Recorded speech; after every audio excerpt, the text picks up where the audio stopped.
Whoa, whoa, whoa, whoa, whoa, whoa, whoa, whoa, whoa. What's the problem? This What's the matter? This is not a Jet show. So what? So how about this? Manning lobs it. Boris alone. Touchdown, New York. Oh, come on. I don't want to hear this. Why not? Super Bowl champions. Doesn't matter. I just don't want to hear it. What do you want to hear? How about some Mets? Hey, if I can find one good thing that happened to the Mets, here we go. Home run. Mike Piazza. And the Mets lead 3-2. Oh, yeah. It's got to be, I'm sorry. We all can't be like the Yankees. Oh, speaking of. This one by Mattingly. Oh, hang on to the roof. Goodbye, home run. Don Mattingly. No. God, I can't believe I just said that.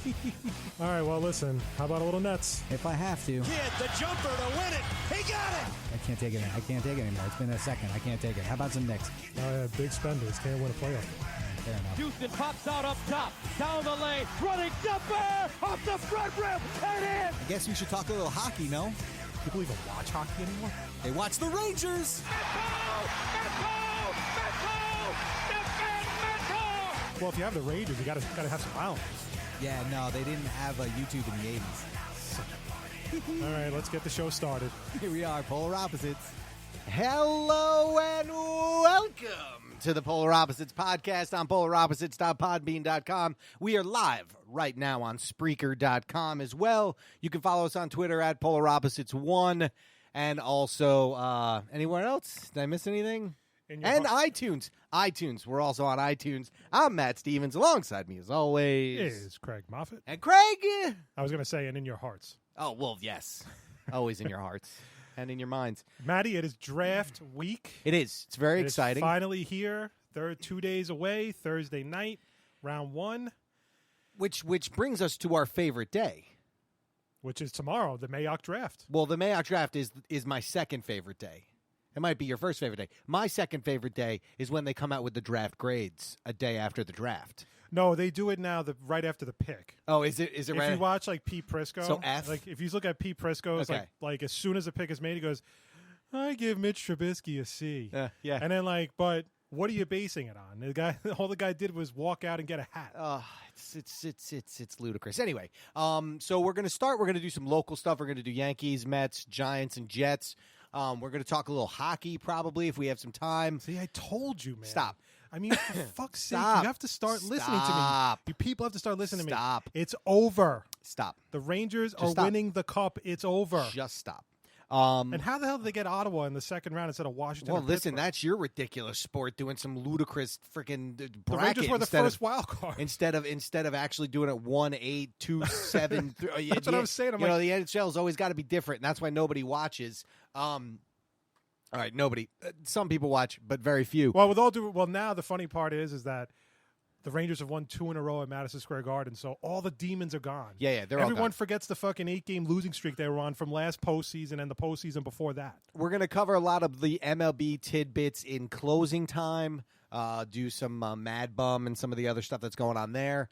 The Milwaukee Brewers hot start, which is still not ending. And also, I don't know if Colorado Rockies are going to stop, to be honest with you. We We'll always have said to they wait were and see, dangerous. but that was a dangerous that team. offense, man. that offense is so good, and if they get a modicum of pitching in that park, they're going to be very good.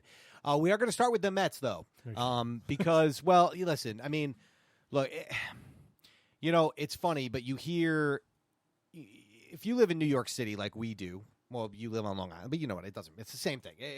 New York City and the tri-state area is the same thing. We get all the same news, we get all the same radio, it's the same thing. If you listen to sports talk radio, you have two different types of Met fans right now. You have Met fans that are hanging out like on the ledge, like ready to go over, and you have ones that are going, guys, just relax. It's only been, 19 games. Just relax. You got the Braves coming in tonight. You got a chance to go to D.C. over the weekend and beat them. You have two different people. Now, I'm going to let you talk in a second because I know I can see it. He's like, his face is red with anticipation. But I just want to ask you this question. Where am I? No, because I know where you are. You're a logical Met fan, so you know the season's 162 games long and that the team last year was at 500 in August and still made a run and made the playoffs. What I want to ask you is this. forget about the record, forget about how they've played. That's irrelevant at this point. Mm-hmm. To be fair, the Mets have had shitty luck when it came to weather in New York City so far. The Yankees played here for 9 days, and it was gorgeous. Yeah. The Mets came into town and dropped to 30 degrees. So to be fair, they've had bad luck there, and they have an older team. What I want to ask you is this: are you worried yet about the injuries? Is this going? What happened with the pitching last year? Are you afraid is going to happen with the hitting this year? I'm not worried yet. But you're teetering on the worry cliff. But you know what I'm concerned about? I freaking hate the way they handle it. It just bothers me. For example, They're bad at it. The minute that fucking Cespedes had the hamstring, Put him on 10 days. Put him on the 10-day DL. That's what it's there for. 10 days. That's what it's there for. Because if he doesn't play tonight, that's 7 games. Yeah. You But they're might- holding out hope that he's just going to make a miraculous comeback. Yep. And the thing is, like, this is exactly the problem. You could have put him on the DL. You could have brought up a pitcher or a pitcher for the bullpen to give the maybe one or two arms a break. Or TJ Rivera, Or who's doing TJ well Rivera, in AAA. or just bring up somebody. But I mean, the Mets do this all the time. It took them like 5 days before they put Darno and Flores on the DL. And Flores was in the Flores, he's a hospital. fucking bench player. He's in the hospital, too. You know? What'd you think was going to happen to him? He was going to walk out and be like, I'm ready to go. It's like, yeah, it's like, yeah, just give him some IVs and he'll make it back by the 3rd inning. I mean, the fact is they are horrible at handling this stuff. They are so afraid to put these guys on the DL right away. But the 10-day DL should play right into that. Absolutely. Cespedes should have went on the DL the minute the hamstring injury took place. Syndergaard, you could argue, should have went on the DL when the blister and the fingernail and stuff when that stuff happened. But they hold out hope that these guys are going to just come back after a day. So you hear that day to day. It's really week to week. It's not day to day because, and then they're like, well, he would have pinch hit on Sunday. But I mean, again, why do you even have to go through that right now? I guess what my question would be for the Cespedes thing is, he wasn't okay to pinch hit Friday. That was from Terry. He said that. He wasn't okay to pinch hit Saturday, but all of a sudden Sunday he was okay to pinch hit. Like, what are we doing? He's in the starting lineup tonight, but Terry has already said that if the weather continues to be dreary and they play through the dreary, like, he's not going to why? play. So you could have put him on the 10-day. But it's the same thing that happened last year. Was his quad last year, right? Wasn't Yeah, it? They just held him out, and they would held they him would out.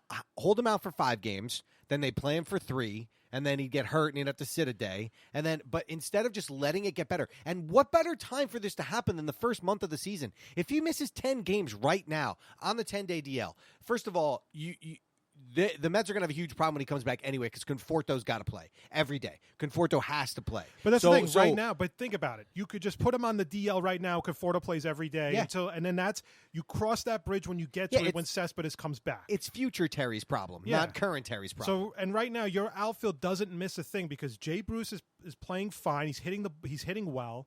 You know, Grandis is not having a great start to the season, but whatever. I mean, Grandy's still a dangerous bat in the lineup. And then you have Conforto, who's tearing it up. So you have the luxury of putting Cespedes right on the DL right away. Right. And they don't do it. They sit him down and just say, okay, he's day-to-day with his hamstring or whatever.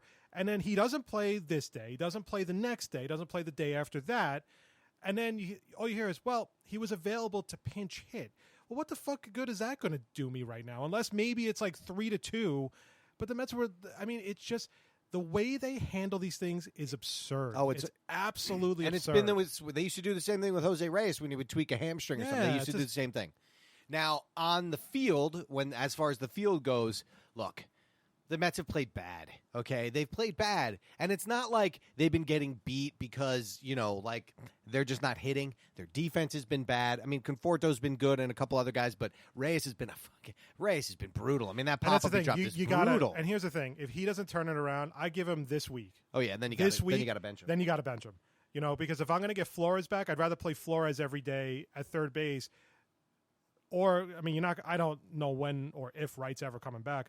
But basically at this point, you cannot keep putting this guy out there. He is an automatic out. And I love Reyes and I like Reyes and all that stuff. He's an automatic out. When he comes back, you got to put Wilmer Flores over there and see what he can do every day. You cannot put a guy on the field every day. But just because he's Jose Reyes, which is what Terry said, which pissed me off last week. What caveat does Jose Reyes have? He's hitting .096 on the season. Well, he also hasn't been great in 3 years. I mean, this isn't this isn't a new thing. So when that happens, so you get that. So and this is what I'm going to say. One other thing. I love that Daniel Murphy is sticking it to fucking Sandy Alderson. Oh, it's fantastic. I love every It's minute fantastic. of it. And you know what? Alderson friggin' deserves it. Because it wasn't even the fact that he made an offer and Murphy didn't take it and decided to sign with the Nationals. He didn't make an offer at all. He pretty much, as soon as the World Series ended and the Mets got eliminated, he was pretty much like, okay, we're moving on from Daniel Murphy. Right. Okay? And listen, I love Neil Walker. I like the Neil Walker move a lot. I really do. But you're at paying the Neil same Walker time, more than Daniel Murphy's You're paying making. him more money than Daniel Murphy, and Daniel Murphy's just killing it. And the thing is, like, and I'm enjoying it because I like Murph. I've always liked Murph. Okay? I know he wasn't the greatest second baseman defensive-wise, but you could have easily found places to play him. We could have been playing third now. Or even better, I mean, you could have easily just declined arbitration to Duda, let him walk, and put Murphy right at first base. Also, another guy who's hurt again, and you don't when he's coming back. A hyperextended elbow. He hyperextended his elbow, and they didn't immediately put him on the DL. And that's the problem. Like, what, guys? Have you ever seen a hyperextended elbow? You got to swing a bat and throw a ball. I mean, what the hell? But again, do you see what I mean? It's just No, they screw it up every time. They wait, and they think these guys are going to make a miraculous comeback, and they're not. Now, here's the thing that's got to worry you a little bit because the Nationals are a good baseball team. Now, their bullpen is not great, but neither is the Mets, to be honest with you. I mean, Familia will probably end up being what he once was, but he hasn't been that yet. He's rusty. I mean, He's that's pretty much what he is. exactly. But I'm saying that, like, everybody else is not. I mean, Addison Reed's been okay, but nobody else in that. Smoker's actually probably been the best reliever they've had all year so far. I think it's like this is exactly why I'm not a huge fan of a guy like Robles. He just has that Jose Valverde, like, just throws heat, but he could get teed off. He'll give you 5 innings of no hit, no run ball, and then he'll give up a grand slam. I mean, it's brutal. It's absolutely brutal. The thing you don't like right now is that they're 5 games back already of the Nationals. Yeah. And that's a lot of ground to make up. And I know what you're saying, Matt, there's so many games to play, and that's true. But Washington is not going to go on a prolonged losing streak. They have too much good pitching, and they have too much hitting for that to happen, no matter what their bullpen is. But here's the thing also. What killed the Mets this week was the schedule. I'm not saying it was a bad schedule. My point is that they lost 2 out of 3 to the Phillies at home, which is pathetic. Right. Okay? And then they got swept by the Nationals. Right, so your at division home. record is So you're getting 1-5 going into a 3-game set with the Braves. You look completely lost at the plate right now, outside of a few players like Conforto. And I know you got the injuries or whatever, but again, I'm not an injury guy. I don't make excuses. I don't like making they have injury enough excuses. hitters in the lineup to And still that's be my hitting. point. I mean, and that's my point. Okay, they have guys that can make up for it. Just like I said before, you have Conforto, Granderson, and Bruce that can man the outfield till Cespedes gets back. well, Bruce is Okay. playing first, so you're going to play Lagares. Lagares, fine. But still, do you see what I mean? It's not, and you make up in defense by moving Grandy to right field. Right. Okay? The Mets have the tools right now even to withstand the injuries because, listen, Duda was off to a good start, but you always wait for the other shoe to drop with a guy like Duda and Darno and a guy like Wright. And the fact that Reyes is playing like crap, you had to take him out of the leadoff spot because he wasn't producing, and you had to bump him down to 6th or 7th. So it's a bad start.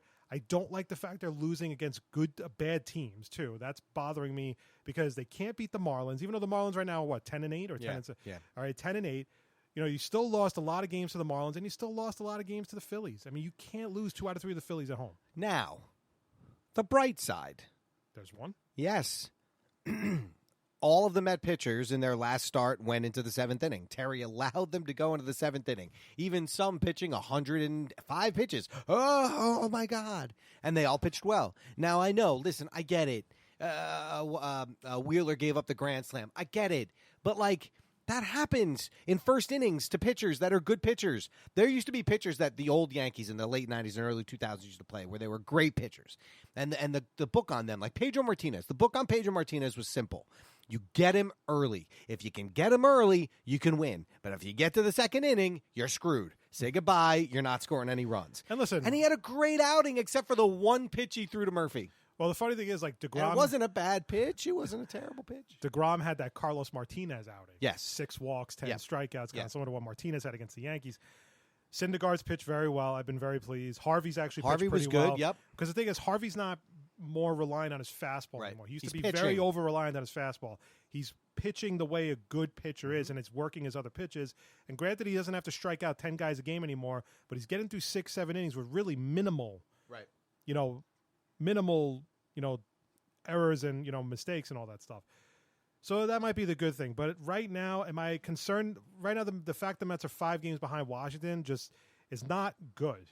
by any stretch. I know it's early in the season; they're 8-11, but the fact is that they came out to a good start, and they just, like I said, they're just. I don't know if it's a case of they're down on themselves because they lost Cespedes. I don't know, but the fact is, right now, is they have to go. They're going to have to go on a big winning streak pretty soon. Otherwise, it's just going to get worse and worse because the schedule only gets tougher. It's not going to be.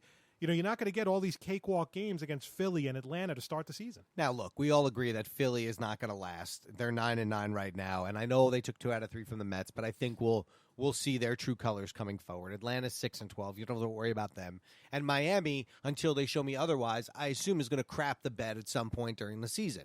When Giancarlo gets hurt, who knows when it's going to be, but it'll be at some point. So the Mets really only have to, in my eyes, worry about the Nationals, which means this weekend they got to take 2 out of 3. They have to. I mean, I get it. It's only April, but you can bury yourself in April. You can. Now that doesn't mean the Mets can't make the playoffs. That's not what I'm saying. But would you rather play the 1-game playoff or be guaranteed to play the 7-game series? Yeah. So that's what you got to worry about. The wild card is great, and making the wild card is a good thing. The Mets are past that point. The Mets should be past that point where they're like, if the Yankees make the wild card this year, it's a freaking huge win for that team, right? For the Mets, though, it's not a win. Now, you have enough pitching to where you should be able to get through that game unless you run into what you ran into last year, which, unless he's running into other things, it won't be a big deal. So look, the Mets are still the Mets aren't dead. They're not out of it. It's not like they're the Toronto Blue Jays. They're fine. They just need to get healthy, and they need to be smarter about when they do this crap. They should have just put Cespedes on. They should have just put Duda on. They should have just put Flores on, the 10-day DL. That's why it's there. You made it from 15 to 10 to make it better. This is what you do. You give it 24 hours. And if you don't see improvement where he can get on the field, he goes right on the DL. Yeah, and you backdate him a day, and you're good to go. Yeah. And you bring up a kid who's healthy and can play like spot games and stuff. But I hope this sends a message at the same time. They have, again, this is another message to Sandy Olson. You got to stop freaking nickel and diming certain positions. You keep waiting around for a guy like David Wright, and David Wright's not coming. And when David Wright does come, he's not going to be nearly as effective as he was earlier in his career. Okay, he's not going to play every day. Reyes is off to just an awful start to the year. Third base is it's a prime position to bring in a big bat. Okay, and is it just going to be every year until Wright finally retires that you're just going to leave third base to him? And I guarantee you, if the Mets call the White Sox, they could have Todd Frazier. Probably. I don't think they will because that's just how they play the game, and that's not a good way to play the game. Right. But moving forward, the thing is, you got to give Reyes this weekend with the Nationals and the Braves this week. If he doesn't perform, if I don't start seeing some multi-hit games out of Reyes, he's got to sit on the bench. Absolutely. Or designate him for assignment. Because you can't. What else can you do? Oh, you can't. You're contending for a World Series. This window is closing, whether people want to believe it or not. You don't designate him for assignment because he can play second, he can play short. He just becomes a utility infielder at that point. You know what I mean? He becomes Ronald Torreyes, which is fine. You need that guy, and that guy doesn't necessarily have to hit. He just has to play well. But I wouldn't cut him because he can play too many positions. He can even play the outfield a little bit in a pinch if you need him to. On to the second place Yankees. Yeah, they're playing well. The 11-7 Yankees. They actually didn't play well this weekend, but I thought the pitching was good. I thought Montgomery pitched really well. Montgomery was good. He gave up the 2 runs. What are you going to do? And of course, I spent like 4 years watching Ivan Nova frickin' be Jekyll and Hyde, and of course he was awesome on Sunday. Figures. But look, you still have the thing the pitching's been good. The bullpen's been good. The hitting has been okay. It's been a lot of all or nothing. It's been a lot of like the Mets. Mm-hmm. If they don't hit home runs, they don't score. So the good thing is that they have a lot of guys hitting home runs, and so maybe that'll continue. The one thing you don't like is Michael Pineda's outing was not great. And in fact, Joe Girardi's like those. Joe Girardi is like everybody else now. Joe Girardi's a fan at this point because he trusts Michael Pineda with nothing. Right. As soon as the Yankees tied that game, he took him out of the game. And yes, I understand there was an RBI situation, but you can't tell me if that's Tanaka and the Yankees just tie it up at 3 and it's the top of the 5th inning that he doesn't keep Tanaka in the game, whether there's RBIs out there or not. You know what I mean? Like he does that. He probably keeps CeCe in the game as well. But Pineda, he doesn't trust him. They finally got it tied, and he goes, you know what, Pineda? Sit down. You're done. Because they're nervous. I mean, they're scared of what because he implodes. He does implode. I mean, he's got good stuff, but at the same time, he does implode. Yeah. And Girardi has no faith in him anymore because None. he doesn't know what he's going to get every outing. It's almost like if he walks the first 2 batters of the game, you have a guy in the bullpen kind of in a way because you just don't know where it's going. And then on top of that, what makes it worse with a guy like Pineda is not that his attitude, but I feel like his confidence takes a major hit during starts because once he starts giving up runs or people start teeing off on his fastball a little bit. It's like the first hard hit ball. Yeah. He starts going down the rabbit slumps hole. down, and you kind of see his demeanor on the mound, and you see his head down a lot. And that's not what you want to see when you're a manager of a team and you have a young pitcher out there. The biggest surprise to me, honestly, is how badly Greg Bird has been hitting. He's been hitting bad, and then when he hits like a big home run that wins him a game. But that's Joe Girardi, and that's this rest nonsense. And I don't mind the rest. You know what I mean? I don't mind that you give guys days off. I get it. You have data that proves to you that if you give guys days off, then they have days off. What bothers me is that this schedule that they have where you're getting this day off. And even though Greg Bird went 3 for 3, and we talked about this last week, he went 3 for 3, and then he was out of the game the next day because it was a lefty. I forget who it was. It was Derek Holland. That's who it was. Like, I'm fucking scared of Derek Holland. Like, I'll bat against Derek Holland, okay? So, and then he comes back after going 3 for 3, sits for a day, and then he comes in and he hasn't hit since. Like, it could be that fleeting, right? I mean, the hot streak and the cold streak. Listen, Greg Bird should probably be playing every day. If he's your first baseman of the future, I understand whatever he's doing with Chris Carter and all that stuff. You got to play the guy every day. You shouldn't be playing him once every 3 games. Here's what I would have done. Here's what I would have done with Greg Bird. I would have played him until I ran into Chris Sale. Or somebody of that ilk, right? Like, that's cool. Like, the Yankees used to give, like, Paul O'Neill off when they played Randy Johnson. Like, why wouldn't you, right? Why would you want to get your great left-handed hitter screwy against a great left-handed pitcher? So, look, the thing you like about Greg Bird is he's hitting the ball. He's just hitting into some bad luck at this point. Like, he had a couple line drives over the weekend, and guys just caught him. Like, that's why guys have gloves on the field. What are you going to do? The thing Brett Gardner's been so terrible that the fact that he's still batting leadoff, like sometimes Joe is so stubborn.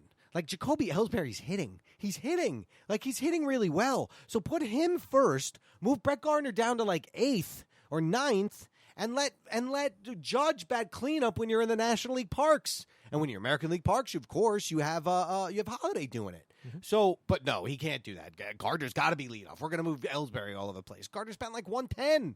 I mean, it's like Jose Reyes shit. Now, the difference is that Brett Gardner's defense is spectacular. He's a great defensive outfielder, so I don't want to sit him.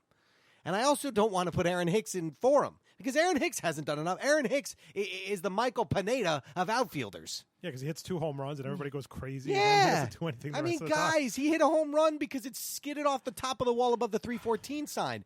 The only reason that people aren't killing Gardner and killing Bird is because everybody else is kind of hitting. Like if you looked at the Yankee stats right now, they have a bunch of guys batting 280, 300, 320, 330. And you never really used to have that. Last year, if you look down the lineup, the team was batting like 210. But I mean you have so Judge, right? Judge is 279, Torres is 293, Hicks is 303, Romine's 324, Ellsbury's 333, Headley's 339, Castro's 357.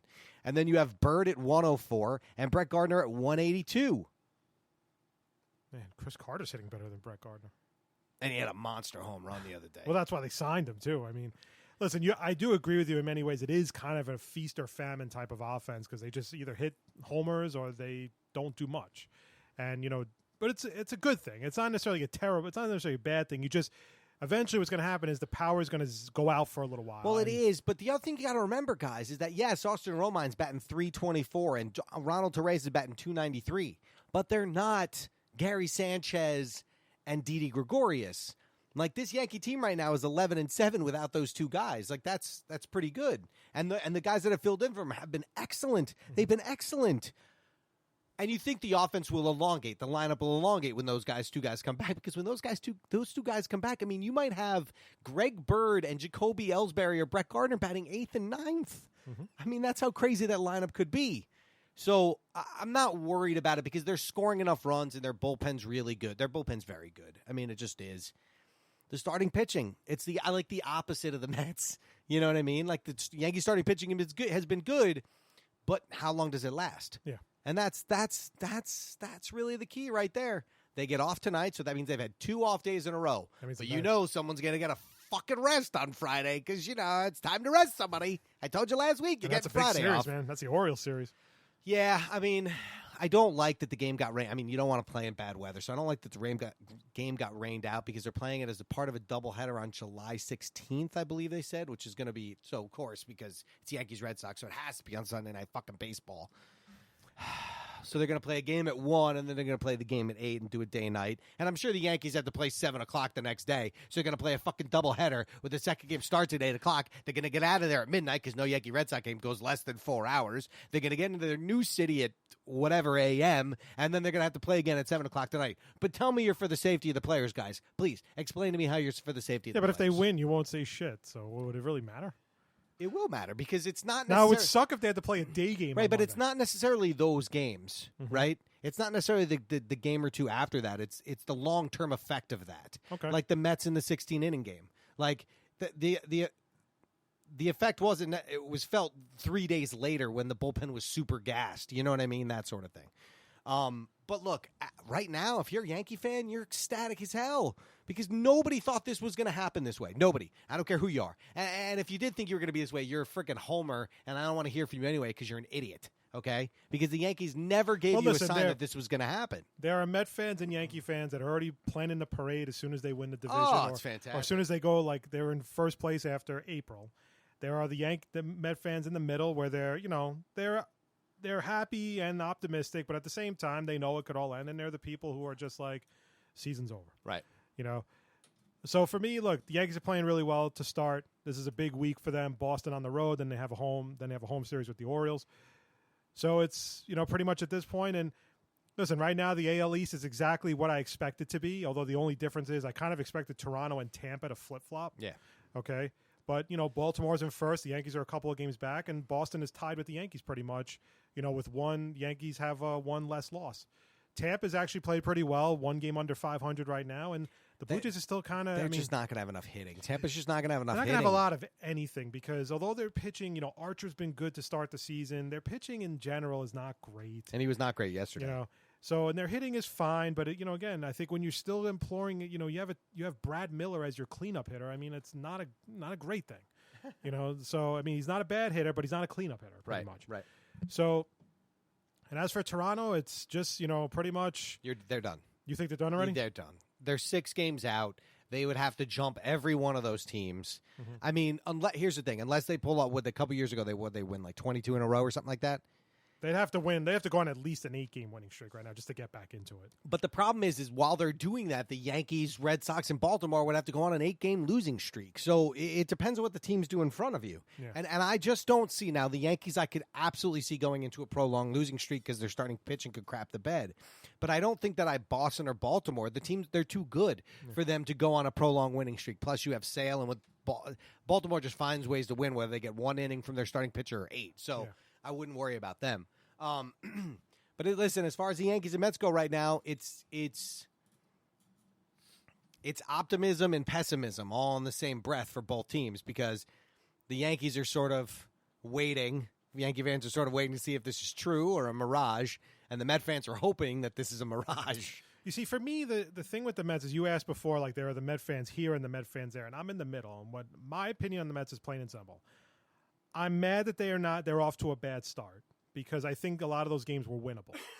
Okay. Well, yeah, they blew a lot in the bullpen. And I hate the fact that the organization, the way they handle the injured players, it's just absurd.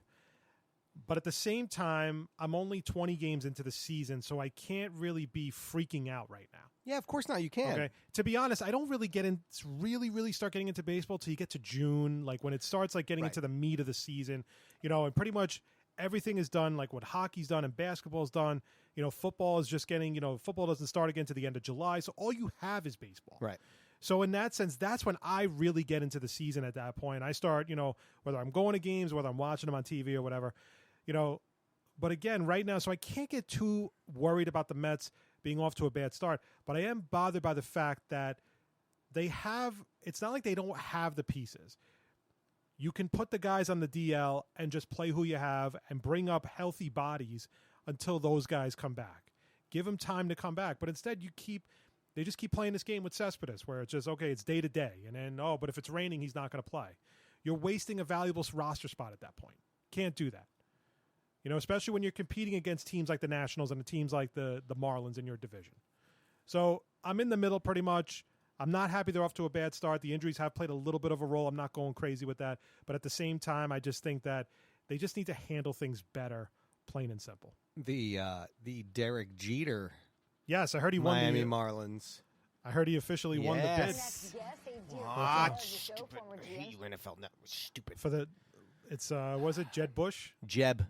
Sorry, Mr. Boring. Yeah. According to President Trump. And Jeter. Oh, saying that word just makes my makes my head explode. What, President Trump? Yeah.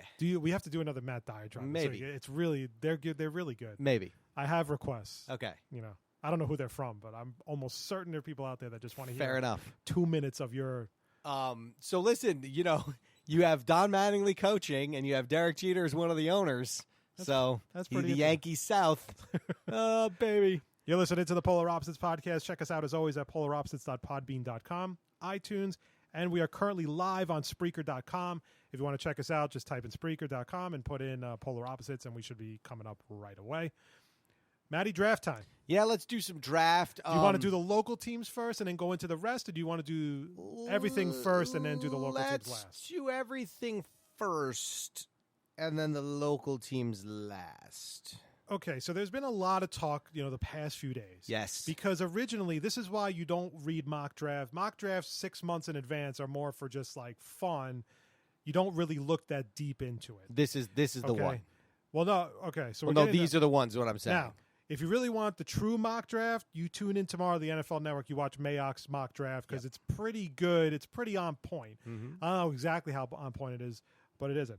Now, a few weeks ago, they were talking about how the quarterbacks, there isn't a surefire number one. There isn't, they're all over the place in a lot of mocks. Some have them in the middle of the first round. Some have them in the bottom of the first round. Right. Some of them even have like guys like Deshaun Watson going in the second round. Yes. Okay. What a difference a week makes from our last show. Because right now, what I've been seeing, now we haven't really seen it on the NFL.com ones, but I've definitely seen it on a bunch where the Browns are going to draft Mitch Trubisky number one, or the 49ers are going to draft Mitch Trubisky number one, or even better, the Chicago Bears are the latest team that might draft Mitch Trubisky number one overall. Didn't they sign Mike Lennon? What the hell? So what? And why even spend the money on Mike Lennon? Now, even better. Even now with this whole Blake Bortles thing that when we were talking about it last week, right. Now some mock drafts have the Jaguars possibly drafting a quarterback. However, not at 4. Right. The Jags would trade down, and they make up these trades. Nothing's rumored, of course, but basically they make these trades up to, to bump them down to like a spot where a quarterback would make sense. Right. Kind of thing.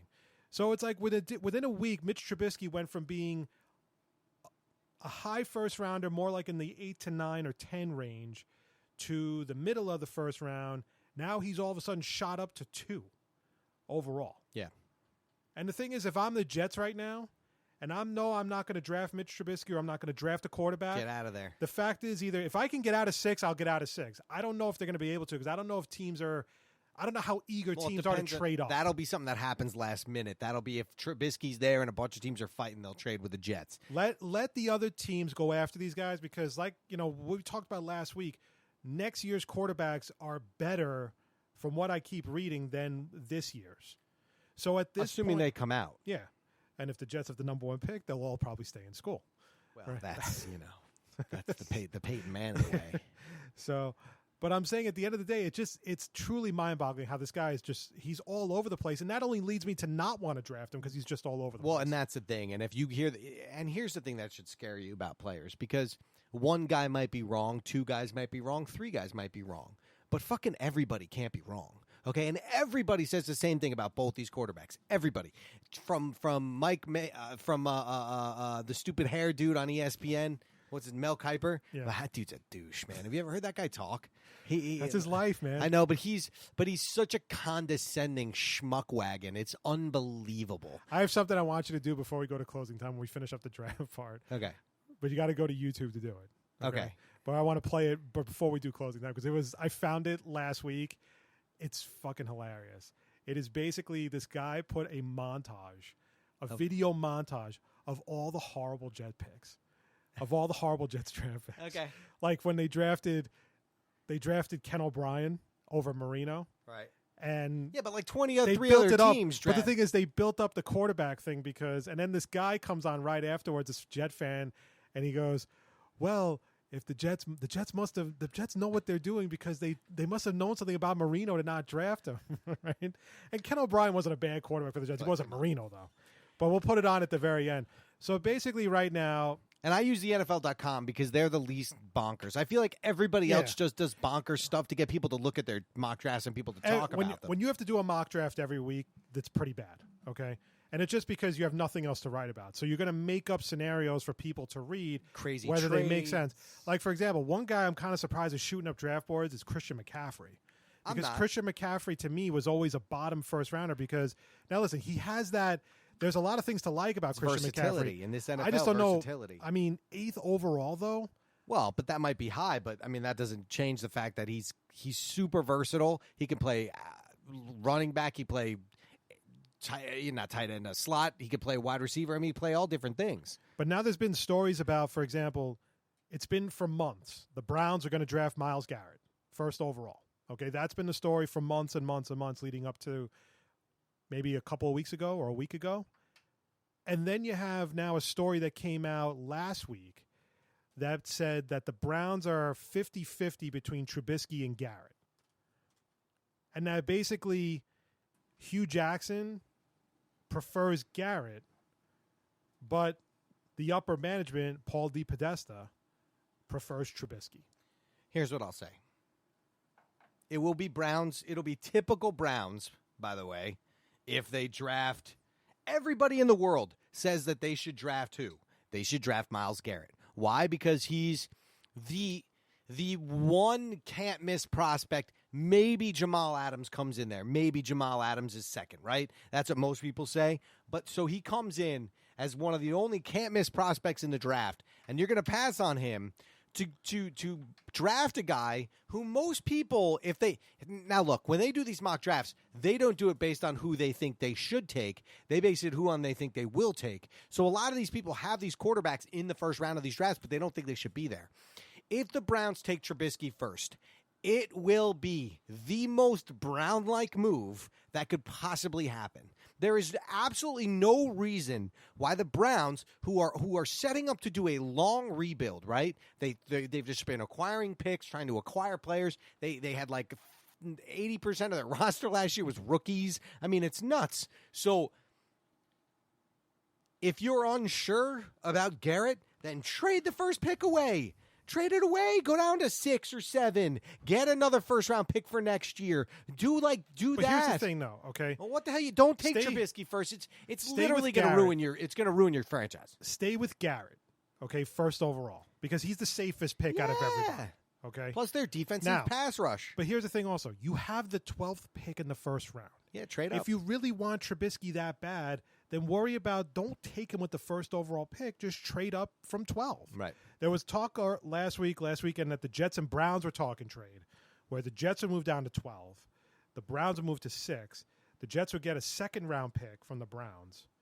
And I think they would get another pick. I think it's like a second and a 6th third. I thought it was. Maybe it's a 2nd and a 4th. Maybe 2nd and a 4th. That's what it was. And the Jets would give up the 12th pick, and they would give up like a 5th or 6th round pick, I think, at that I would point. do that in a second. Okay, now, it's not the Jets that are stalling on the deal because the Browns are the ones that want to move up. Right.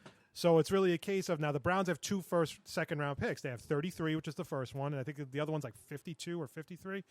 The Jets want 33. The Browns want to give up 53. Now, I'll take either 2nd-round pick. I don't really care because I already have a high 2nd-round Yeah, pick. but you want, if you can get, because that would know. almost be like having here's the thing. 3 first-round picks. I mean, you'd have Here's what I would do. 12, 33, and 36. Meet in the middle. Give me the 33, and then instead of a 4th rounder, give me maybe a 5th round. Yeah. Okay, and I'll give you my number 6, and I'll stick with a 6th rounder because I don't have a 4th rounder to give the Browns because I traded away last year. and we'll get to the Giants in a second because they have Christian McCaffrey. Now this is the NFL one, so there's 4 in a row here.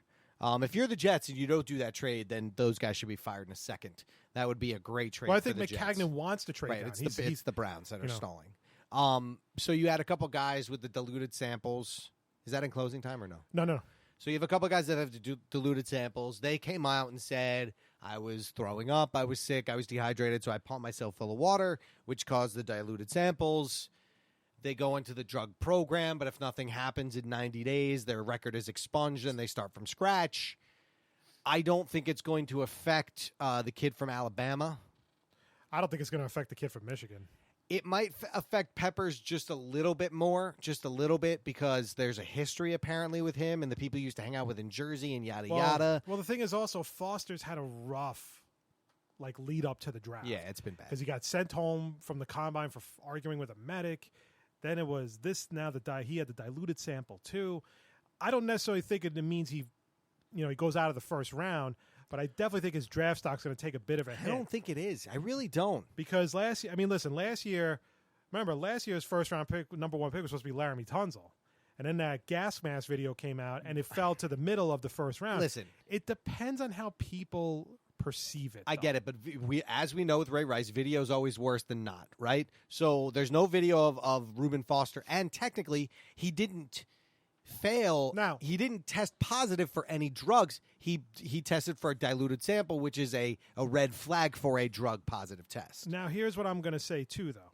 The fact is that if you're a team in the top 10 and you think Reuben Foster is your guy, just draft him. Yeah. Don't get scared off by other teams. He's a good guy. He's probably going to be a really good player. And maybe if you just kind of put him, get his head on straight, he'll be a force because you will have taken a chance on him. What's that? 2 people have him going to the Bengals. Perfect spot. Him and Pac-Man and Vontae's perfect, and I'll just have fun together. Right. Be really. So good the thing is that if you really want him, just draft him. Don't be scared of him because the thing is he could, like I said, he could turn into a solid player. Some of these picks to me are a little outrageous. I think there are some mocks that are really high on this Texas Tech quarterback, Pat Mahomes. He's just reaching again. But he's a product of the system he was in. Mm-hmm. That air raid offense at Texas Tech, and he's got this physical tools and everything, but it just depends on whether he can transfer it to the pro game. And there's nothing that says otherwise yet because he's just another one of those guys that he's not a can't miss quarterback prospect. A couple other really just quick ones they have Christian McCaffrey going to the Panthers. They have the Jets. They're sort of all over the place. They have O.J. Howard, Marshawn Lattimore, Jamal Adams. If Jamal Adams drops to the Jets at 6 and they don't take him, that'd be stupid. And I know you want offense, but when a guy like that, it'd be like Leonard Williams a couple years ago. Like you couldn't say need a no. safety, so right, but I'm saying, and he's supposed to be like, if you hear people talk about him, they think he's the best player in the draft. Of course they have Deshaun Watson. Part of me thinks he's going to go higher. He's going 2 or 3. He's going to the Bears, I think. I don't know if he's going 2. Yeah, I think he's going 3 at least. Yeah. And if not, he'll definitely probably go 4 or 5. Listen, he may drop to the Jets if you have people trade up trying to go for the quarterbacks and stuff. Stranger things have happened. So if Jamal Adams falls into the Jets' pocket, are you kidding? You run and jump for that, man. Mm-hmm. Because listen, the Jets if you can build your defense to be an intimidating defense, we've seen where you need an average offense with a great defense to win a Super Bowl. Mm-hmm. Peyton Manning showed us that with the Denver Broncos. Yeah. So as we go down, let's see what other fun names we have here. I don't know if I'm crazy about having Marshawn Lattimore because he's got the skills and he's really good, but I've been reading a lot about him. He's very injury prone. He's almost like a D. Milner. Well, then don't take him. And that's a scary thing, and I don't want that. When a guy's injured in college, I wouldn't touch him. I'm sorry. I know that's bad, but here's the thing. Once they break, they're broken. Yeah, and the thing is, you need. I know that sounds terrible, man, but this is the draft that Mike McCagnon and Todd Bowles need to hit it out of the park, man. Indeed. They can't have any slip-ups. You cannot afford any luxury picks right now. You need guys that can start immediately. Your first and second round players should be ready to start week 1 or pretty much playing a significant role on the team week 1. There is a big rumor floating around that the Tampa Bay Buccaneers are going to reunite Dalvin Cook and Jameis Winston. That ought to be fun. The best name in the entire draft is Forrest Lamp. And he might go to the Miami Dolphins. That's an offensive guard from Western Kentucky. I was going to go with Taco Charlton. Yeah. From Michigan. Is his name actually Taco, or is that a nickname? I think it's Taco. You think his mama named him Taco? I mean, we can look it up, but I'm almost just certain. saying, it sounds like that. Like the dude just likes to eat tacos, and so everybody just calls him Taco. Yeah, but at the same time, you have people that name their kids Mercedes and Porsche. I know, but Taco just seems a little. I mean, listen, if it is, then that's a cool name. I love tacos, but real quick, the Giants, they have them basically taking offense, which is what we want. Oh no, actually, his name isn't Taco. It's Vedante. It's Taco's better. There you go, Vedante. Taco Yeah, so there's a dude who just loves tacos and always eats tacos, and his friends are like, "Yo, you're gonna turn into a taco," and then he becomes Taco Charlton. Who fucking comes up with a name like Taco? Come on, dude. They're worse nicknames. I know, like T-Bone and Dick. Teabagger. Right. For the Giants, they have David Njoku, which is the tight end from Miami. Makes sense. And then they have offensive linemen. Listen, the only one I will take, and I know he's not even that great, but the only one I would consider taking in that spot is the kid from Alabama. Because I Cam trust. Robinson? Oh, yeah. O.J. Howard. No, Cam Robinson. Oh, Cam Robinson. Okay, as offensive lineman, okay, yes. you're talking about offensive lineman. I think Ramczyk, the kid from Wisconsin, right? Ramczyk from Wisconsin. He's probably the best one, and even still, they don't have him going until like 18, 19, or 20. So if Cam Robinson's there, I would take him. But if one of the tight ends is there, you got to take him, man. Because here's the thing. If you have Njoku or O.J. Howard as your tight end with Odell and Brandon Marshall and Paul Perkins and Sterling Shepard, who gives a shit about your offensive line? They're not going to be able to rush you. They're going to have to keep everybody back in coverage because they're going to get tore up. They're going to get tore up. See, the only thing I would say about that is, like, your offense would be loaded. There's no question. Yeah. Now there's even talk about them possibly signing LeGarrette Blount. Yeah. Okay. So, but when things like that happen, you kind of expect something bad to happen. It's almost like it's too good to be true that they're going to be that good all year long without anything of a significant injury. I mean, yeah. but again, I don't know. I'm just saying, but if they do, I mean, they're going to forget it. Listen, if you can get Njoku or no, that's the only two I want in the first round would be O.J. Howard and Njoku. If you can get one of those, you'll two, have a fine. better chance at Njoku unless you trade up for Howard. Right, which they're not. Because there was even a story this morning in the paper that said the Giants were considering trading up to try to get McCaffrey. Folks, if you ever read a story where they tell you that the Giants are thinking about trading up, it is bullshit. It is bullshit. It is bullshit. Okay? The Giants don't trade up. They've done it once. They've done it one time that I know of, that I can remember, and that was to get Eli. And they never will do it again unless they can get Eli again. But I'm sorry, Christian McCaffrey isn't worth trading from 23 to 10, apparently, where you might have to take him. You're talking about a next year's first-round pick as well. It's not worth it. It's almost like get a tight end or an offensive lineman to be done. It's almost like a way Christian McCaffrey has become like the Jimmer Fredette of the NFL draft. But Christian McCaffrey's more talented. I'm not saying he's not, but I'm saying like he's just that like random player that could be really good, but he's really small. He's not a big dude, but he does good things that teams are falling in love with now to trade up to whatever spot to draft him. I think he's going to be a good pro. I just don't understand why all of a sudden now, again, but it's the same thing with Mitch Trubisky. Right. Why are we all of a sudden getting so excited about Christian McCaffrey to the point where we're putting him in the top 10? Because that's the way the NFL draft works now. You know what I mean? That's the way it works because here's the thing. It used to be you had a certain amount of years to bring in your guys and do that sort of thing. You don't have that anymore. You have 2 years.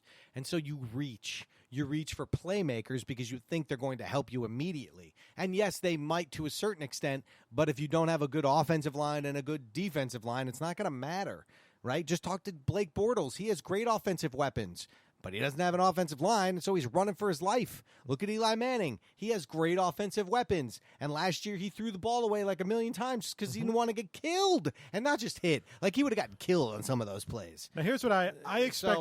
Honestly, I expect a lot of surprises. I definitely expect, because this is not a draft where like you know for certain where this guy's going 1, this guy's going 2, this guy's going 3.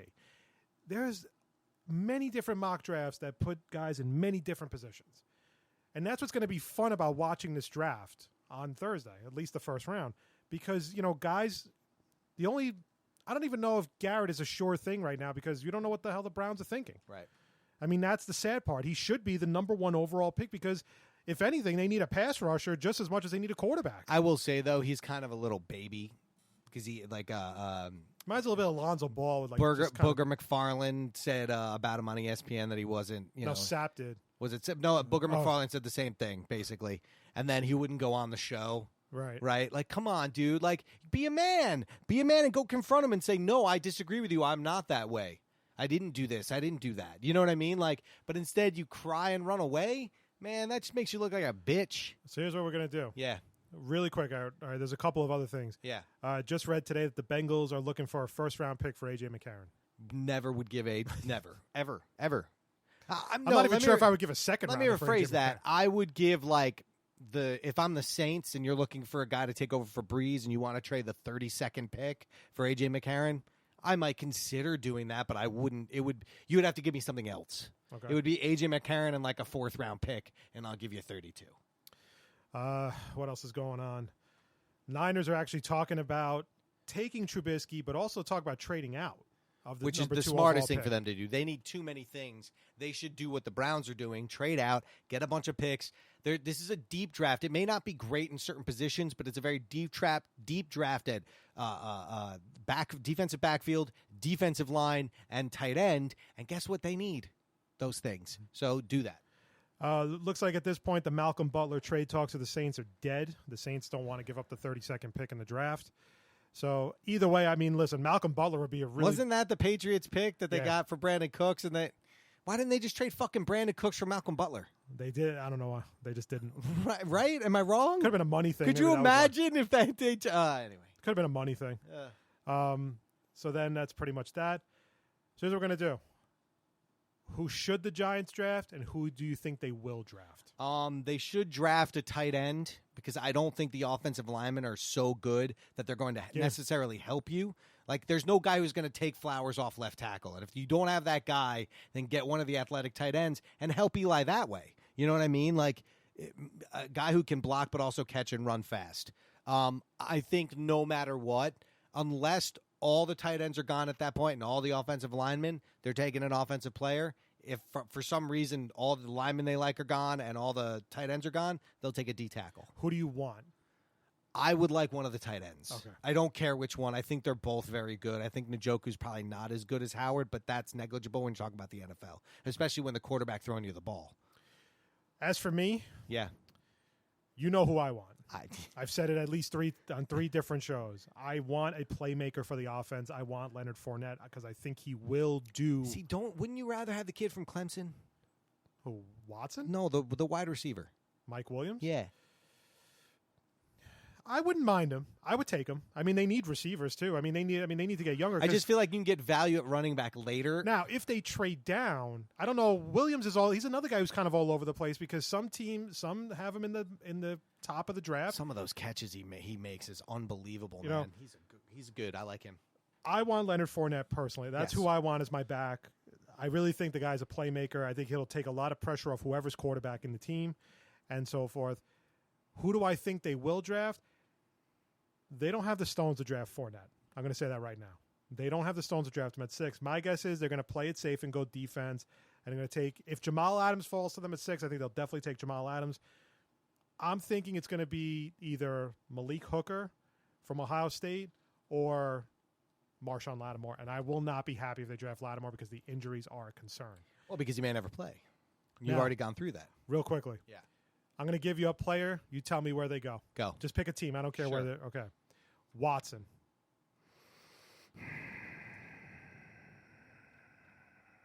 San Francisco. 2nd round. Okay. I'm going to say the Chiefs. I think he's going to go bottom first round of the Chiefs. I think after this whole, I think this is going to be their last year with Alex Smith. Much. That's actually really good. That's actually a really good team for him. I think with Alex Smith, free agent after next season, gets or it's to like watch an option for a or some year kind or of two. option. I can see the Chiefs definitely drafting a quarterback because, quite frankly, I don't think they need anything else right now. I mean, they may need some spot players, but they don't need a huge impact player to get them to the Super Bowl. I think they have enough on their roster right now. Plus, you put him with Tyreek Hill and all the other speed they got on that team. That'd be fun. Deshaun Kaiser. Oh, wow. I think he's going to fall.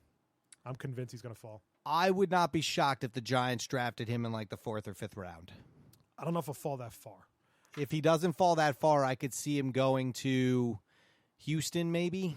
Okay. In like the 2nd or 3rd round, maybe they take a flyer if they don't get one of the quarterbacks they like in the 1st round. I could see the Texans taking a flyer on him in the 2nd round. I could see a team like the Jaguars maybe taking a shot on him. Yeah, I mean, because they're going to be. Listen, this is a make or break year for Bortles. It is, but I think that if this is going to be a make or break year for Bortles, you can't use one of your first 3 picks on a quarterback. You got to give him help. That's what bothers me about that. Because you're kind of like split the baby, and you can't do that, and that's what bugs me. Is either give him the kitchen. Or let him, you know what I mean? Like let him do it, or don't, but don't do it halfway. McCaffrey. Oh man, that's tough. Wow, he's gonna go early now. Panthers maybe. I don't think the Panthers, if Fournette's there, I think they're gonna take him. If not, I think they'll take McCaffrey. Fournette. I think he's going to the Panthers. I don't think the Jets are gonna draft him. I don't think so either. I think he could go ahead of the Jets, or he could go to a team like the Jaguars. I don't think the Jaguars would draft him, though. Trubisky. I think he's going to the Browns. I think the Browns seem high on him, First. so they're going to get him. Look, I mean, yes. You know why? Because it's the fucking Browns, and it doesn't matter who's in charge of the Browns. They just do this sort of crap. So, yes, I will say Mitch Trubisky's going first to the Browns, and the 49ers are going, it worked. It worked. Us saying we were going to take Trubisky second worked. Come on, Myles Garrett. Come help us win a Super Bowl. And last but not least, I'm trying to think of one more guy. O.J. Howard. I'm going to say it. I think he's going to the Jets. Really? I think they're going to take him at 6. I think his athleticism sort of, yes, he is a tight end, but he's also considered a very good blocking tight end, which you have to be in Alabama. And he's an excellent catcher, and he's so fast. I mean, he's like a gazelle. If you put him on that line, I think it would help your team immeasurably. And also, like, you know, that means then he'll be a year in the offense when you bring in your quarterback the year after that. Or maybe he helps one of these young guys get better quick. Who knows? Yeah. Listen, I think I would definitely be happy with O.J. Howard. I would have no problem with O.J. Howard. I know it might seem like it's a little high at 6 overall, but at the same time, whatever you can do to make your rookie quarterback's life, your second-year quarterback's life easier. And if Hackenberg is going to play at some point in the season, he's going to need that security blanket. Right. So drafting a kid like O.J. Howard would be fine. Just like I said, drafting Leonard Fournette would be fine. I would be perfectly fine with either one of those two because, quite frankly, I just want to see the Jets draft offense. I'm kind of tired of them drafting defense every year. That's what they do. So in that sense, Maddie, let's pull up the Jets video real quick. Why don't we do that next week? Okay. I'll download it. I'll copy it. That way we don't have to go and deal with ads and stuff before the thing. You know what I mean? Okay. Because you know there's going to be an ad before it. Or you could just mute the ad and then turn it on when you. I can't. It's impossible. You're pathetic. We'll do it next week. We'll do it. We'll save time so we can laugh. I want to be able to laugh at this. I don't want to just play That's it and be why done. it's great to do it now. No, but I'm saying we only have a couple minutes, so I won't be able to really make fun of it the way I want to and go back and just really – because then we could do our post-draft analysis after watching the video. I was reading an article the other day on CBS Sports, the worst draft pick of all time for each team in the NFL. Ron Dane for the Giants? Ron Dane for the Giants. Boom. What do you think of the Jets was? That linebacker they drafted in 2004. Not Golston. It's not Vernon It's Golston. Not Vernon Golston. It's not Vernon Who's Golston. worse than Vernon Golston? CBS Sports picked Kyle Brady.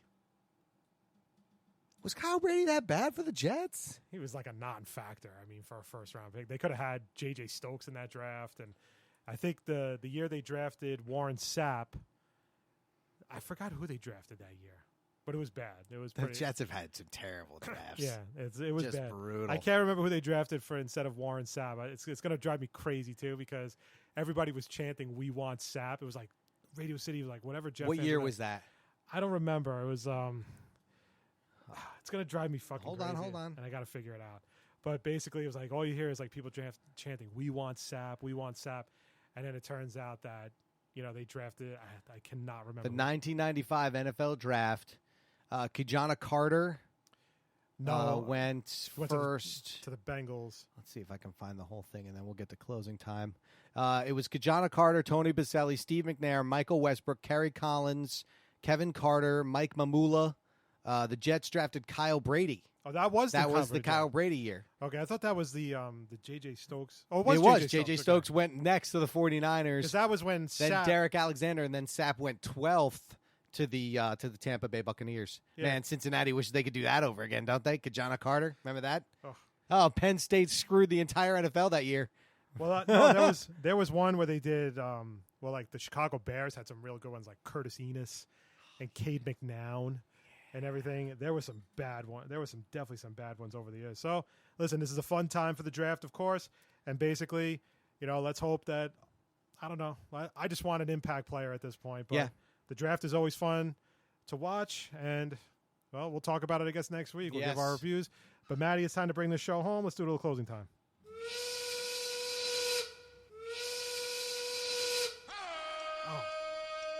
Balls, I totally forgot, man. I needed your 1 minute Trump rant. Sorry, we'll get to it next week. Okay, fine. Fair enough. I always have one. Closing time, as always, finishes out our show for the week and 8 topics, and actually 7 topics today. So I'm not getting an 8th one. 7 topics.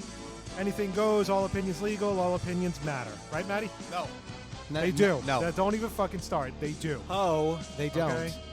What the hell was that? That was the worst one I've ever heard you do. Ho. That's awful. This is a Biloxi Blues. Let's do it. Ho. All right, here we go, Maddie. Yes. Maddie, number 1, Adrian Peterson officially has a new home as he's agreed to a 2-year, $7 million deal with the Saints. AP played in only 3 games last year, suffering a knee injury in Week 2 and finishing with only 72 yards rushing for the season. The Vikes released him to avoid paying him $18 million for the upcoming season. He visited the Seahawks, who chose to sign Eddie Lacy, and the Patriots before ultimately signing with the Saints. Barring an injury during training camp, Peterson will make his debut for the Saints in Week 1 against his former team, the Vikings, in Minnesota. Does this signing make the Saints a better football team?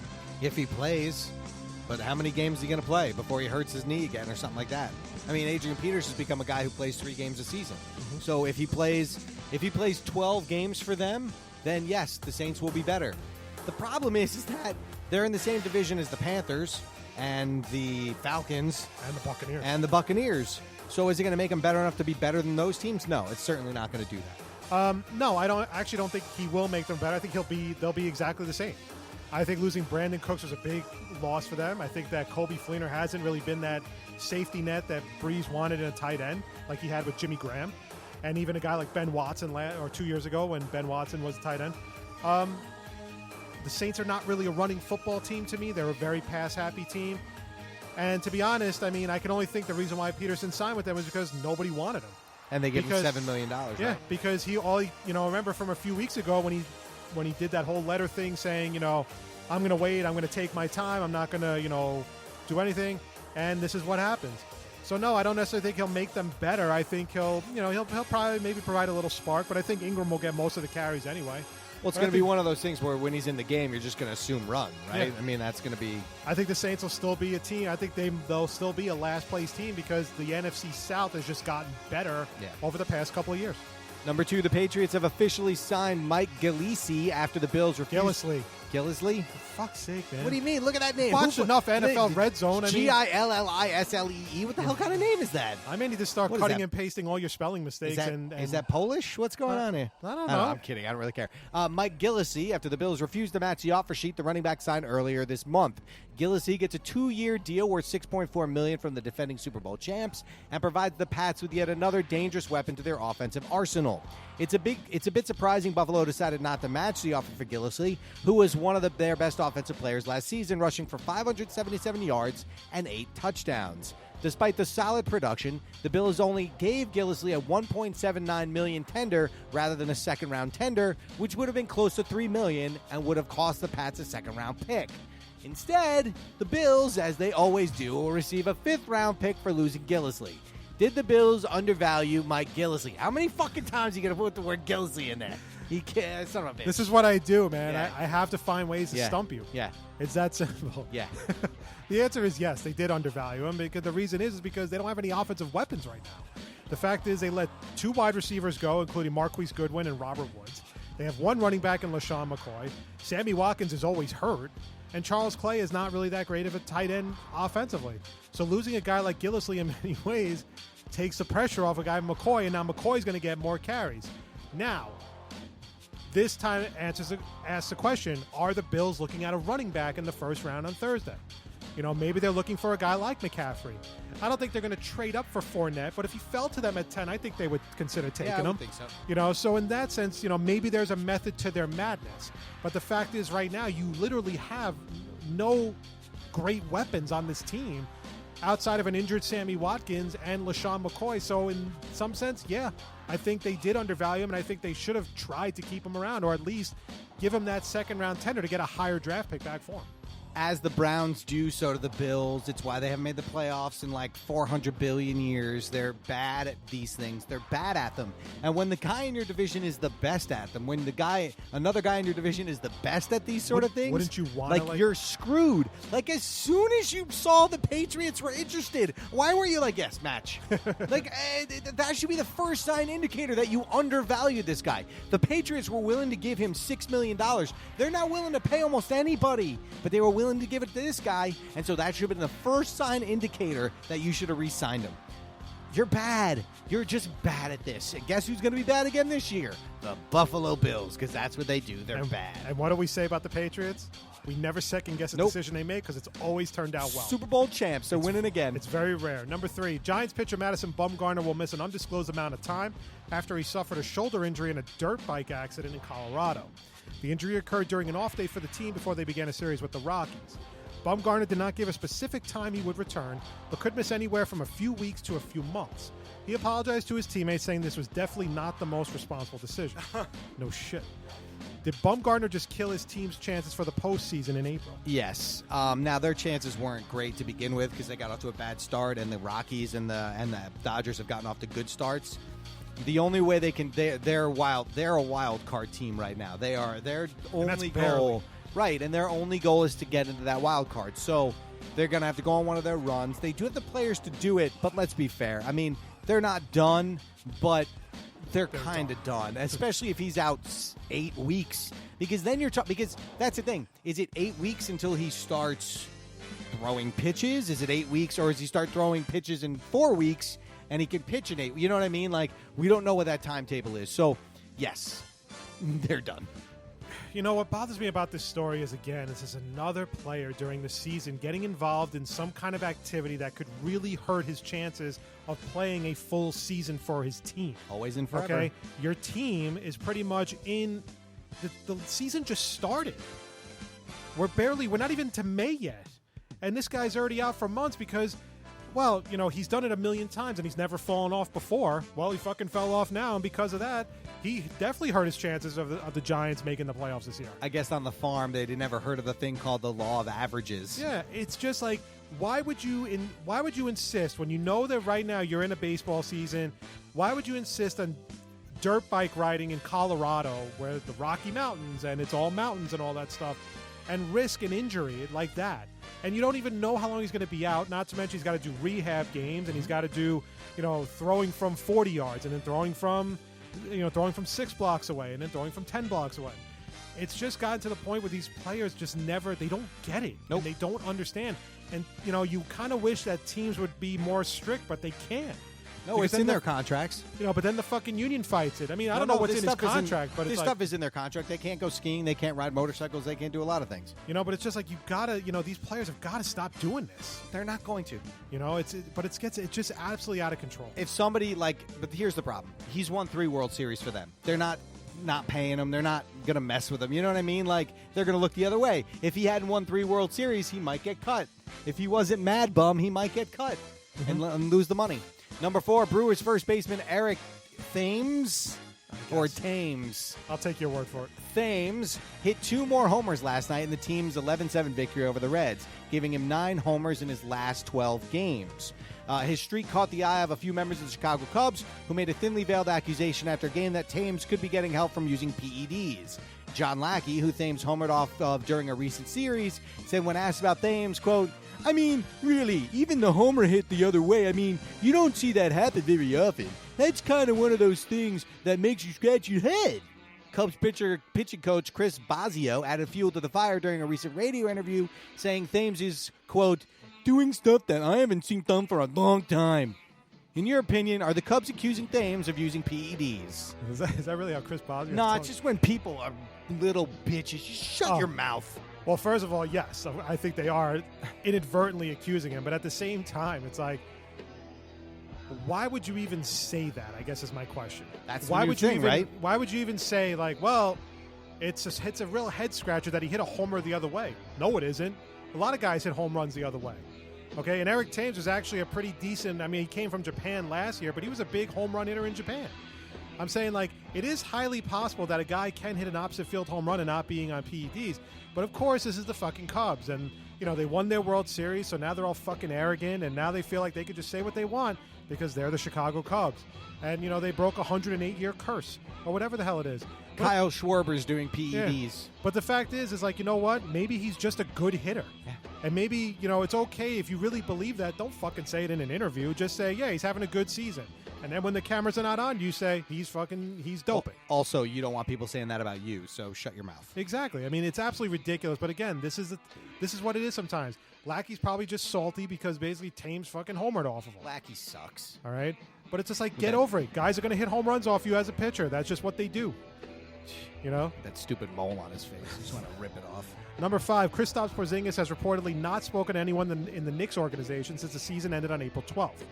After the season finale, he blew off the exit interview with head coach Jeff Hornacek and Phil Jackson, and he announced at a press conference in Latvia that he will play for the Latvian national team in the European Championships, a decision he did not clear with the Knicks. Porzingis has been frustrated with the direction of the team and Jackson's comments about Carmelo Anthony when the Zen Master said, Melo, quote, will be better off somewhere else, end quote. As long as Phil Jackson continues to make the decisions, will Porzingis be happy in New York? As long as Phil Jackson is making decisions in New York, nobody will be happy. Nobody. No, that's not true. Kurt Rambis will continue to be happy because he's going to be employed, well, also, but nobody else. Actually, I got one more. Sasha Vujacic will be happy because everybody picked, Jackson loves him. Yes, of course. Here's the thing. Porzingis didn't show up for his thing, and everybody's killing him. Oh, it's your job. You got to go to the interview. You got to do this. Right. Everybody killing Porzingis. Here's what I say this. How do we know that last year's exit interview, he didn't express these concerns, and they did jack shit about them? How do you know that didn't happen, and nobody said anything? And so the only way he thinks he can get the attention of these fucktards is to not show up for the exit interview. Did you ever think of that? No, nobody ever thinks of that. They just think a 20-year-old kid does stupid stuff. The thing is this. Kristaps holds all the cards here. He does. Because they're building the team around it. They want to, so either you trade him, either this gets him traded, which will make him happy because he's not happy here, or Dolan's finally going to wake up and go, okay, this isn't working. Let's get out of it and stop it. But neither one of those things is going to happen. Porzingis will be back next year. Melo will be back next year. The Knicks will win 27 games and get the 10th pick in the draft and fucking be in purgatory for the rest of my life. One thing I will say is I give Porzingis a lot of balls, man. I think this was a good move by him. I think in some ways it is sending a message. And he has every right to be pissed off. The thing is that a kid like this, he has a lot of pressure on him. And at the same time, though, he's not used to New York. And listen, fans will kill him, the press will kill him and all this stuff, and that just comes with the territory a lot of times. But the fact is that, you know what? He stood up and just basically said, you know what? You can't fucking stop me. I'm going to go play for Latvia in the championships. And basically, look, I don't know what the hell you guys are doing here. Okay? And on top of that, you're pissing off the one guy he really likes the most, and that's Carmelo Anthony. Okay, now whether Melo's with the team or not is a totally different story. But right now, he's not happy about the fact that Phil Jackson is basically coming out and looking for ways to screw with Carmelo Anthony, whether Anthony deserves it or not. So in that sense, he is sending a clear-cut message to Phil Jackson and the Knicks. Keep it up, and I'm fucking gone. And he is going to leave because he's not going to want to be a part of this. He's not going to want to be part of the bullshit, whether they are building the team around him or not. Plain and simple. But no, I give him a ton of credit. My hat's off to him. Number 6, Jay Cutler is still a man without a team as the NFL draft approaches, and while the Texans may be the only team he could have a chance to start for this season, they have no plans to bring him in at this time. His agent, Bus Cook, what the hell kind of name is that, told ESPN, quote, Jay Cutler, as far as I know, is ready to play and wants to play, and his skill set is as good as any quarterback in the league. He may have to wait a while unless someone gets injured during minicamp or training camp, as most teams are set at the QB position, and the teams that aren't could look to Thursday's draft for their solution. Do you think Cutler's availability this late in the offseason is because of his age and injuries or his attitude? Well, I think the attitude thing follows him around everywhere. I think we know that. Now, listen, I don't know if those stories are all overblown over the years. I have no idea. I mean, he does come off a bit douchey sometimes in interviews and press conferences and all that stuff, but that's besides the point. I think it's a little bit of everything. However, Jay Cutler is still a pretty valuable quarterback. It's just people don't want to deal with the mental, deal with the bullshit with him sometimes. They don't know what they're going to get a lot of times. And maybe it's basically a case of he wants to be on a team, but teams don't want him because they don't know what they're going to get with him. And if there's a young quarterback on the team, he may poison that kid's mind because he's just a pain in the ass. I don't know. At the same time, though, I also think that no contending teams need a veteran quarterback right now. So he either wants to take a backup job or he just sits out a season or he retires. So in that sense, it's a little bit of both, but I also think if there was a team out there that I think the Texans, he could be good on the Texans, but the Texans have the same reservations as every other team. So in that sense, his attitude is kind of killing him, although we don't know how overblown those stories really are. Why would you have Jay Cutler on your team? It makes no sense at this point. Seriously, it makes no sense. If you're a rebuilding team, why would you have Jay Cutler? If you're a team that's contending, why would you have Jay Cutler? Yeah. He should just retire. I mean, he's the type of guy that goes to like a 9-7 team that he could get them to 10-6, but if he gets hurt, he's gonna kill your season pretty much at that point. Right. Finally, number 7, Maddie's non-sports story of the week. MTV is bringing back the show Fear Factor. Ordering 12 episodes of the series, and we'll have Ludacris host, as well as be executive producer. The show was well known for its death-defying stunts, as well as eating some rather interesting cuisine for a chance to win $50,000. The Fear Factor reboot will premiere on MTV on May 30th. Matt, are you excited to watch people eat horse uterus again for a mere $50,000 before taxes? No, I never watched it beforehand, and I won't watch it this time. Although they did get the right person to fucking host it, a guy named Ludacris, because this is a ludicrous idea. Hey, guys, I got an idea for you. Why don't you just come up with a new name? Why do we have to redo stuff? Why not just come up with a new name and call it something else? It can be the same thing, but just rebrand it so I don't feel like that you guys have just literally lost all interest in doing new things, okay? And no, Fear Factor was not a good show. It was not a good show. It was gross, and it was disgusting. It was ridiculous. And the people that did it were gross and disgusting. And honestly, I hope they all got dysentery from the friggin' goat balls or whatever the hell they were eating, okay? Because it's gross. Reindeer penis? It's gross. Just stop. And if you want, I'd rather watch Ninja Warrior, whatever the hell show that is, where they do that obstacle course or something like that. Or that stupid show Splashdown, where regular people did that obstacle course and they got knocked in the pool.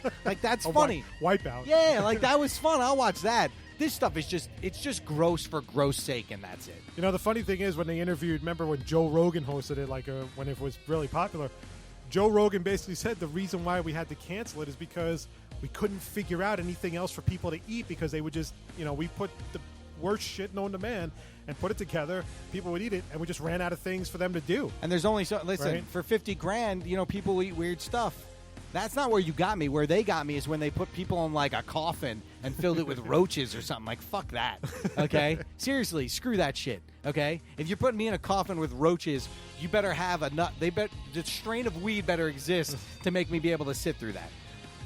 You know what? This is just another MTV rehash, just like all the other Real World. It's like all the other Road Rules bullshit. It's just a way to occupy time in the schedule. And then the worst part is those replay it 50 times in 3 days. Mm-hmm. Because if you didn't see it the first 5 times, you could see it the next 45 times. So the fact is, look, whatever. I mean, if you like that sort of thing, fine. Fear Factor was funny at times, but then it just got kind of ridiculous. I mean, these people are literally almost killing each other. Trying to slide off a cab that was covered in water because it was slippery and they were going to die. I mean, but again, if this is what you want to do for $50,000 before taxes, of course, then more power to you. But I could give a shit either way about Fear Factor and just MTV in general. Indeed. And with that, closing time is officially over. Boom. And with that, this episode of Polar Opposites is over. And we'd like to thank everybody for listening as always. Check us out as always at polaropposites.podbean.com, iTunes, and on Spreaker.com, where you can also listen to us live and also play back our podcast as well. And follow us on Twitter at PolarOpposites1. Back next week with an all-new episode. We'll have NFL draft recap. We'll talk about some winners and losers and talk about how good the Jets and Giants did. We're great in the draft. We'll do baseball stuff. And I'll try to spend a little time on hockey, but we already know the outcome. The Rangers will win the Stanley Please Cup. stop. I told you last You're week that was all- a minor You realize speed the bump. Mets, ever since you started jinxing the Rangers, been the Nah, demise that's of the nothing to Mets. do. One thing is absolutely nothing to do Ever with the other. since you've been Stop doing it, demise of the Mets. You're I'm saying the causing it. fact Stop of it. the matter is, I said it last week. It was a Stop. minor hiccup to Just get to the Stanley stop. Cup. They will win the Stop Stanley your Cup. nonsense. Congratulations to the New York Rangers, Stop. the 2017 Stop your Stanley Cup nonsense. champions. The And Mets are going to win the next 8 World Series. Matt Zuccarello MVP. Ugh. I mean, do I need to go Oh on? my God, you're such a sore loser. Enjoy the week, enjoy the draft, enjoy everything, enjoy life, and we'll talk again next week. Bye.